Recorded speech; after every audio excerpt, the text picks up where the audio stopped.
বুঝছিস বন্ধু, অফিস শেষ করে বাড়ি গেলে ভয় লাগে। কেননা আমার বাড়িটাকে জাহান্নাম মনে হয়। বাড়ি যেই যাবি সেই দেখবি যে আমার যে মা আছে তাই আমার বউয়ের নামে বিভিন্ন ধরনের নালিশ শুরু করে দেবে। আবার যেই ঘরে যাবি, ঘরে গেলে আমার বউ তাই আবার আমার মায়ের নামে নালিশ শুরু করে দেবে। আমি কি করব বুঝে উঠতে পারতেছি না, কার যে বিচার করব। আবার মনে কর বউকে যদি পছন্দ করে কোনো কিছু কিনে দেই, সেটা যদি আবার মা দেখে, এটা নিয়েও তুমুল ঝগড়া বাজে।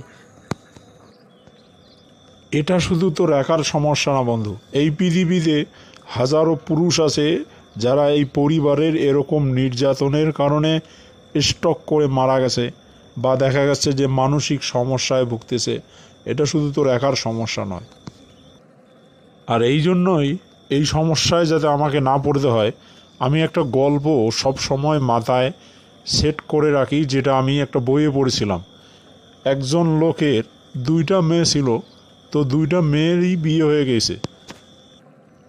তো সেই লোকের প্রথম মেয়ের স্বামী ছিল বাগানের মালিক, অর্থাৎ সে চাষবাস করত। আর একজন মেয়ের স্বামী ছিল ইট খোলা, অর্থাৎ ইট ভাটার মালিক, সে ইট তৈরি করে বিক্রি করত। একদিন ওই ব্যক্তি তার বড় জামাইয়ের বাড়িতে বেড়াতে গেল, গিয়ে তার মেয়েকে জিজ্ঞেস করলো যে তোমাদের সবজিগুলোর কি অবস্থা, তোমাদের ক্ষেত খামারের কি অবস্থা। তো মেয়েটি বলল যে বাবা, অনেক দিন থেকে বৃষ্টি হয় না, যদি একটি বৃষ্টি হতো তাহলে আমাদের সবজিগুলো তাজা হয়ে উঠত। কয়েকদিন পর ওই ব্যক্তি তার ছোট মেয়ের বাড়িতে বেড়াতে গেল, মেয়েকে জিজ্ঞেস করলো তোমাদের কাজকর্ম কেমন চলছে আর তোমাদের ব্যবসার কি অবস্থা।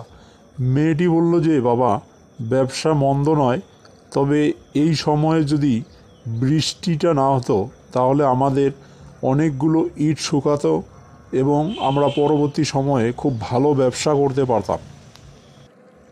এখানে চিন্তা করে দেখ, বড় মেয়ের বৃষ্টির দরকার, ছোট মেয়ের বৃষ্টি না হলেই ভালো হয়।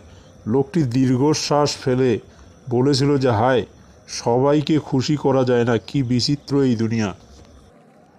এজন্যই আমি তোকে পরামর্শ দেব বন্ধু, পরিবারের মা হোক আর বউ হোক, এদের দুজনেরই সব কথা ধরা যাবে না, আর এদের দুজনকে কখনো খুশিও করাতে পারবি না। এই জন্য সবচেয়ে বেটার হবে একমাত্র আল্লাহকে খুশি করার চেষ্টা করা।